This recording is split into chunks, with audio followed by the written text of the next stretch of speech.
Or the fill-in star, Chris Kelso. Good morning, everybody. How's everyone doing out there? Hope everyone is enjoying this beautiful day and this lovely weather we have going on. And first up today, we have Murray Holland. Murray, how you doing? I'm doing great. You know, for all those listening for the first time, let us know a little bit about who you are and what you do. Well, I started life as a corporate and securities lawyer and went on to Wall Street doing mergers and acquisitions and corporate financings, and then started a leveraged buyout firm and did a number of private equity deals over the last 30 years. So you're a finance guy at the end of the day. I'm a finance guy. Sounds good. You know, we had a good subject matter we're going to be covering this morning. A sort of something that's very important. I think it's going on. We just got through talking about the fiscal cliff and the whole budgeting item that went on right now. A little bit of a conversation of over our debt bodies. Yes. What is sort of going on in that regards? What are your thoughts in regards to what all went on, not only in regards to what took place in Washington for the fiscal cliff, but also what is in store going forward, and what can we do as a country, and what do we need to be doing as a country to right the ship? Well, that was initially my research project, doing a complete investment banking analysis of the country, where it's going and what it means to everybody. And the problems in this country, people, the general public, in my view, is completely unaware of the real problems. We have such significant problems that the fiscal cliff negotiation was absolutely nothing. Not only do we have a $16 trillion debt, we have an underfunded pension liability to federal employees of around $7.5 trillion. And then going forward, we have deficits in mostly medical expenses for Medicare and Medicaid, but also Social Security negative cash flow. And those will equal somewhere around $60 or $70 trillion over the next 4 or 5 decades. And so the financial problems that we've put ourselves in are so significant that something like this fiscal cliff deal that was just done it does absolutely nothing to address our financial woes. Well, you know, one of the things, I was talking about this yesterday, actually, is one of the things, in my opinion, that we're doing in this country, and I'm always a big believer in leading by example, right?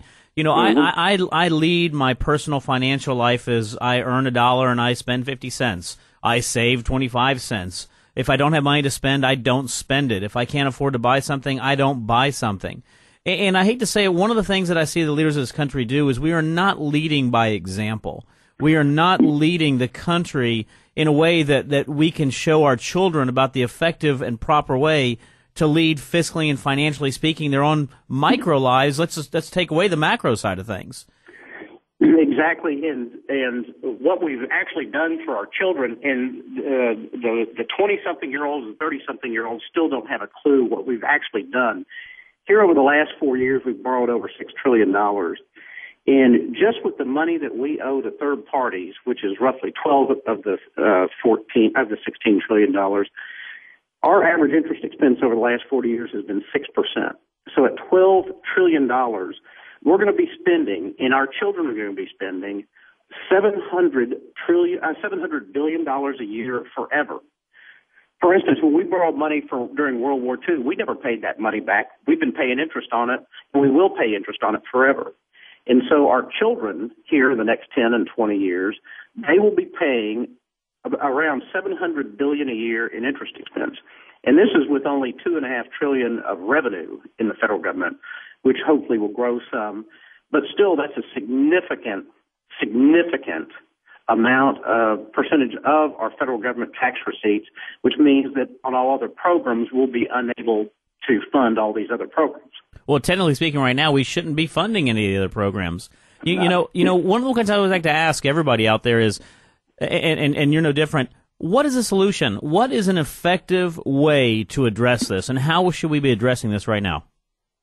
Well, the answer to that is it should be like a business problem. You need to prioritize what you actually want to spend money on, and you can spend whatever money you have that you're getting in cash receipts, so that we leave the next generation, the people in 10 and 20 years who will be living in this country and paying taxes at that time, leave them a financially strong government. And you're absolutely right. That we're not doing. Right. And so what my expectation here for the United States over the next few years is the exact scenario that's gone on throughout Europe, which is affecting Spain right now in particular, and has already tanked Greece, Cyprus, Ireland, Portugal, etc. And that is the markets for our federal debt, which is a worldwide market today, will stop buying our debt, and it'll price it up. It'll become so expensive that we'll be using a larger and larger percentage of our tax receipts to just pay the interest on the debt. And that will affect all aspects of life here in the United States. It'll force us, the market will force us to balance the budget, and we will be at that time, we'll be out of control of our own destiny, and we'll be spending a larger and larger percent of our tax receipts on interest expense. Now let's get back to the fiscal cliff for a second. Personal opinion is, and exactly what you said, I'd absolutely agree, by the way. I think the more we kick the bucket down the street, the further and the harder it's going to be, and I hate to say that, the further and harder it's going to be for us to be able to correct and control our own future.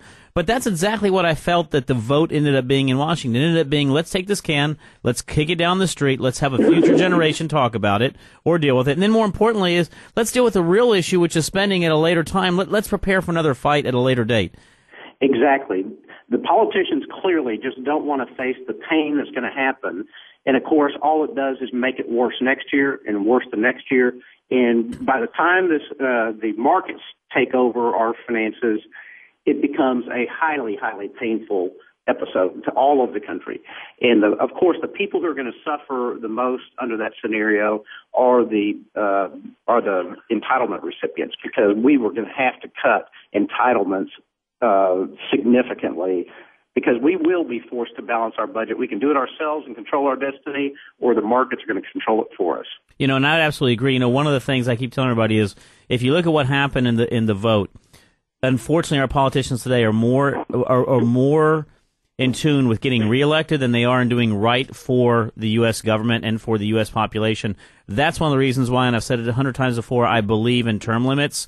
Term limits, to me, would allow individuals to make the right decisions, not as far as keeping their jobs to the infinity, but making a right decision for this country right now, knowing that they have a limited time to make that opportunity happen. Exactly. That would be one of the clear methods of doing it. I would absolutely agree. You know, Murray, we're going to be coming out of time on this episode right here, and let me tell you, I would love to speak to you all day long about this, but unfortunately, we're going to have to be leaving here in a second. Let all of our listeners know how we can reach you, if you don't mind. I have a book that I've published called Debt Trap, and it'll be coming out soon in bookstores, et cetera. And that is a full analysis for people who really want to know the entire story. Most of us just get little bits and pieces out of the press that we can't put together all the pieces so we understand it. And that I've done in my book. So it's an educational book for people who care about the economy and about what we're getting ready to face here, which is a trap that all these other countries have gone into, and we're barreling headlong right into it, and it's a very sad situation with Congress that they could actually take us down this path. Well, Murray, thank you very much. That's Debt Trap, Murray Holland. Go pick it up whenever it's out. Thank you very much for all those. We're coming up against a break right now, but stay tuned, and we'll be right back.